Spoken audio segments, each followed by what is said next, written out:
Welcome to recipes in my way. இன்றைக்கி நம்ம அருமையான சுவையில் ஆரோக்கியமான மல்டி பருப்பு பொடி தான் செய்ய போகிறோம். ஹெல்த்தியான இந்த பருப்பு பொடியை எப்படி செய்கிறது, இதுக்கு தேவையான பொருட்கள் என்ன பார்க்கலாம் வாங்க. பேனில் அரை கப் துவரம்பருப்பு, இது 100 கிராம். 2 டேபிள் ஸ்பூன் கடலைப்பருப்பு 20 கிராம். 2 டேபிள் ஸ்பூன் கொள்ளு, இதுவும் 20 கிராம். 2 டேபிள் ஸ்பூன் உளுந்து 20 கிராம்.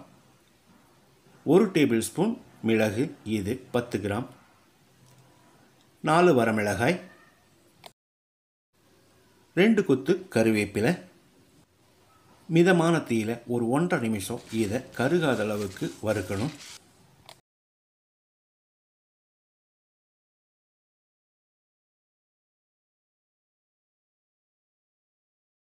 இப்போ இதோட 2 டேபிள் ஸ்பூன் வெள்ளையில் இல்லைன்னா கருப்பில் சேர்த்துக்கலாம், இது 10 கிராம். 1.5 டீஸ்பூன் கல்லுப்பு. உப்பு கொஞ்சம் அதிகமாக சேர்த்துறவங்களா இருந்தால் இன்னொரு 1/2 டீஸ்பூன் சேர்த்துக்கோங்க. மறுபடியும் 1 நிமிஷம் இதை வறுத்துக்கலாம்.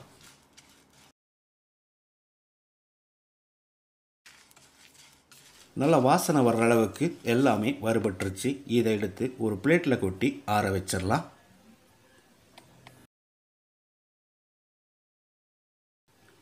நல்லா ஆறின பிறகு மிக்சி ஜாரில் போட்டு வச்சுருக்கேன். இதில் 1/2 டீஸ்பூன் பெருங்காயத்தூள் சேர்த்து நைஸாக அரைச்சி எடுத்துக்கலாம்.